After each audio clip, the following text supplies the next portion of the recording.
अस्सलाम वालेकुम। उम्मीद करती हूँ आप सब खैरियत से होंगे। तो आज मैं आप लोग के साथ बहुत ही खूबसूरत सा चौक दामन का डिज़ाइन शेयर करूँगी। तो उसके लिए यहाँ पे मैंने शर्ट को हाफ़ डन कर लिया था, फिटिंग की सिलाई भी लगा ली थी। तो इस ड्रेस के साथ मुझे ये बॉर्डर पट्टी दी हुई थी, तो इसके बैक साइड पर ज़ीरो साइज़ की फ्यूज़िंग पेपर को लगाकर मैंने पेस्ट कर लिया था और दोनों साइड से हाफ़-हाफ़ इंच के अंदर की तरफ फ़ोल्ड कर लूँगी। और ये कमर की फिटिंग जो हमने लगाई थी उसके साथ ही साथ मुझे ये बॉर्डर पट्टी को लगाना था। तो लुक्स बनाने के लिए मैंने ये बाज़ार की पाइपिंग ले ली थी। आप चाहें तो अलग फैब्रिक भी ले सकते हैं सेम। तो मैंने ये किया था कि बाज़ार की बनी हुई डोरी पाइपिंग ले ली थी और उसको बैक साइड पर बिल्कुल सेम आपने स्ट्रेट एक बराबर आपने सिलाई को लगा लेना है। और ये सिल्क की डोरी पाइपिंग थी तो बहुत ही ईज़ी ये टर्न भी हो गई थी। और डोरी के एक सिरे पर आपने इस तरह से नॉट को लगा लेना है जैसे कि आप देख रहे हैं। और निडल को आपने उल्टी की साइड पर इस तरह से डोरी पाइपिंग के अंदर गुज़ारते जाना है। और ये बहुत ही ईज़ी है, आप बाज़ार से भी बनी बनाई ले सकते हैं लेकिन वो आपको बहुत ज़्यादा कॉस्टली पड़ती है। तो ये आप आसानी से घर पे बना सकते हैं। तो जी, यहाँ पर देखें किस तरह से मैं ये टर्न कर रही हूँ। आपका जब एक सिरा बाहर की तरफ आ जाता है ना डोरी का, तो ये बहुत ही आसानी से ये टर्न हो जाती है। और ये थी भी सिल्क की, तो ये आसानी से जो है ना फिसलती हुई डोरी बन जाती है एक बराबर। तो ये चेक करें मैं किस तरह से ये टर्न कर रही हूँ। तो ये बहुत ही आसानी से बन जाती है। तो ये देखें मैंने कितनी सारी डोरियाँ रेडी कर ली थी। तो चलिए अब मैं इसे लगा लेती हूँ। तो बॉर्डर पट्टी जो हमने रेडी की थी तो 2-2 इंच के फासले पर आपने इस तरह से निशान लगा लेना है। और इसी निशान पर फैब्रिक ग्लू लगाकर आपने इस तरह लूप्स को सेट कर लेना है। आप चाहें तो एक-एक भी लूप्स लगा सकते हैं लेकिन मैंने 2-2 कर एक साथ ही लगाया था तो मुझे काफ़ी सारे जो है ना लुक्स बनाने पड़ गए थे। तो डिज़ाइन करने के लिए तो फिर थोड़ी मेहनत तो करनी पड़ती है ना। तो ये चेक करें इस तरह से 2-2 इंच के फासले पर आपने ये लुप्स को रेडी कर लेना है। तो यहाँ पे देखिए मैंने सारे लुप्स लगा लिए थे। चॉक पर इस तरह से आपने ये देखें एक जो बिल्कुल कॉर्नर तरह आपने कट लगाकर और एक चॉक की जो अंदर की तरफ जो फ़ोल्ड करना होता है ना हमने फ्रंट पर लेकर आ जाना है। तो ये देखें बॉर्डर पट्टी को इस तरह से रखकर आप प्रेस भी कर सकते हैं कि थोड़ी-सी हल्की-सी शेप आ जाती है। लेकिन मैं सिर्फ़ आप लोगों को दिखा रही हूँ तो हल्का सा जो ये झोल आएगा। तो चलिए आ जाते हैं सिलाई की तरफ।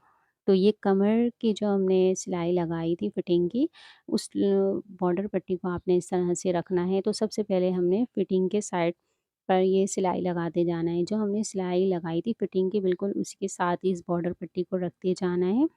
ये देखें और आपने सिलाई लगाते जाना है, ठीक है? और शर्ट को आपने खींचना नहीं है। तो ये देखें चौक वाला हिस्सा हमारे पास आ गया। तो ये फ्रंट पर इस तरह से हमने जो टर्न किया था ना, अच्छे से आपने प्रेस कर लेना है चौक को। और ये देखें ऊपर की तरफ ये बॉर्डर पट्टी आ जाएगी। तो यहाँ पर मैं ये लेस अटैच करूँगी। तो ये देखें कॉर्नर से अपने चौक से ये बॉर्डर पट्टी को उठाना है और इस तरह से ये सिलाई लग जाएगी। तो एक ही सिलाई से हमारी लेस, बॉर्डर पट्टी और चौक तीनों जो है एक ही सिलाई से हमारे अटैच हो जाएँगे। तो यहाँ चेक करें इतनी फिनिशिंग के साथ ये सिलाई लग रही थी क्योंकि हमने जो बॉर्डर पट्टी पे ज़ीरो साइज़ की फ्यूज़ पेपर को पेस्ट किया था ना उसकी वज़ह से थोड़ा-सा इसमें हार्डनेस आ गई थी। तो वो आराम से सिलाई हमारी लग रही थी। तो यहाँ पर ये कॉर्नर हमने कंप्लीट कर लिया था। अब हम दूसरी सिलाई लगा लेंगे उस बॉर्डर पट्टी को फिक्स करने के लिए। तो यहाँ पर देखें इस तरह से शर्ट को आपने रखना है, नीचे की तरफ आपने शर्ट को नहीं खींचनी है। तो इस एक सिलाई से देखें हमारे लूप्स और बॉर्डर पट्टी दोनों अटैच हो जाएँगी। तो आपने ये छोटे-छोटे से पार्ट लेके आपने सिलाई को कंप्लीट कर लेना है। तो यहाँ पर ये सिलाई भी कंप्लीट हो गई। इसी तरह से मैंने दोनों साइड कंप्लीट कर ली थी। और अभी शर्ट के दामन को रेडी कर लेंगे तो उसके लिए मैंने एक पेपर ले लिया था जिसकी लंबाई जो है 3 इंच थी और चौड़ाई हमने जितना दामन रखा था उसी के मुताबिक ले लिया था।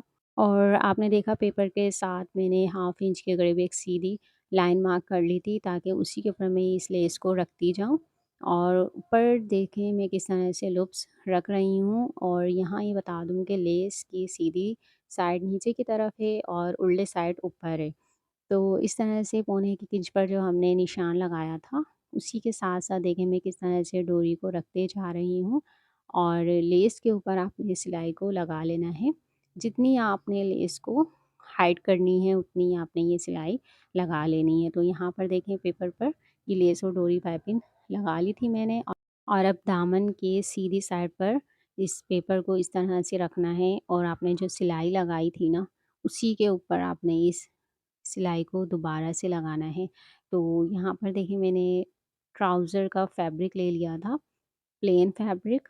तो यहाँ पर मैं इस तरह से जितनी मुझे ये लूप्स और लेस को हाइड करनी है, तो उसी के मुताबिक मैं इस सिलाई को लगा लूँगी। तो यहाँ पे आप डोरी पाइपिंग भी यूज़ कर सकते हैं, लेकिन मेरे पास ये प्लेन फैब्रिक था मैचिंग का, तो मैंने यहाँ पर ये यूज़ कर लिया।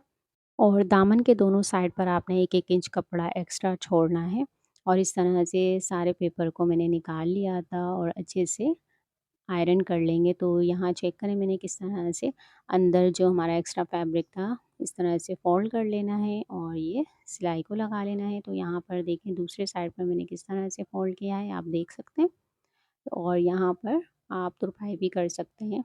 तो मैंने तो सिलाई लगा ली थी, आप चाहें तो तुरपाई भी कर सकते हैं। तो ये चेक करें मेरा चौक दामन जो है रेडी हो गया था और ये कितना खूबसूरत लग रहा था। ये चेक करें, ये इसका चौक चेक करें जो हमने कमर की फिटिंग के साथ से लगाया था। तो आप लोग ये ज़रूर कमेंट में बताइएगा आपको ये कैसा लगा। बैक साइड मैंने सिंपल लेस लगा ली थी। तो ये इसका चौक का कॉर्नर चेक करें कितनी फिनिशिंग के साथ बना है। तो आप लोग ज़रूर बताइएगा ये कैसा लगा। मिलती हूँ नेक्स्ट वीडियो में। अपना बहुत सारा ख़्याल रखिएगा। अल्लाह हाफ़िज़।